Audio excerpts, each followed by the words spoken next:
আসসালামু আলাইকুম ভিউয়ার্স, আশা করি ভালো আছেন। টিপস ফর ট্রেকে আজকের ভিডিওতে আমরা দেখব কিভাবে কম্পিউটারের সার্চ বারের পাশে যে ছবিটি থাকে এটি কিভাবে রিমুভ করা যায়। অনেক সময় এখানে বিভিন্ন ধরনের বিজ্ঞাপনের ছবি এসে থাকে। এটা এখানে কেন আসে তার কারণ হচ্ছে এই সার্চ বারে একটি অপশন অন করা থাকে। চলুন তাহলে আমরা দেখি কিভাবে ছবিটি রিমুভ করা যায়। প্রথমে আমাদেরকে এই সার্চ বারের উপর মাউস এনে রাইট বাটন ক্লিক করতে হবে। তারপর উপরে সার্চের উপর মাউস রাখলে দেখতে পাচ্ছেন অনেকগুলো অপশন। এর মধ্যে শো সার্চ হাইলাইটস, এখানে টিক মার্ক দেওয়া, তো এই টিক মার্কটি উঠিয়ে দিলেই আমাদের ছবিটি রিমুভ হয়ে যাবে।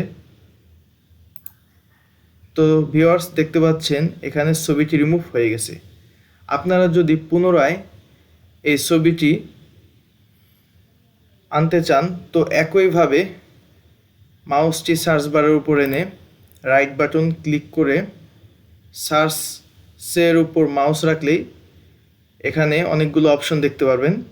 শো সার্চ হাইলাইটস, এখানে ক্লিক করলেই আবার পুনরায় ছবিটি চলে আসবে। তো ভিউয়ার্স, আপনারা যদি এটি করতে পারেন তাহলে কমেন্টসে জানাবেন অথবা ইয়েস লিখবেন। লাগবে কম্পিউটার সম্পর্কে বিভিন্ন ধরনের টিপস পেতে আমাদের এই চ্যানেলটি সাবস্ক্রাইব করে নিতে পারেন। আজকের ভিডিওটি এ পর্যন্তই। ভালো থাকবেন। আসসালামু আলাইকুম।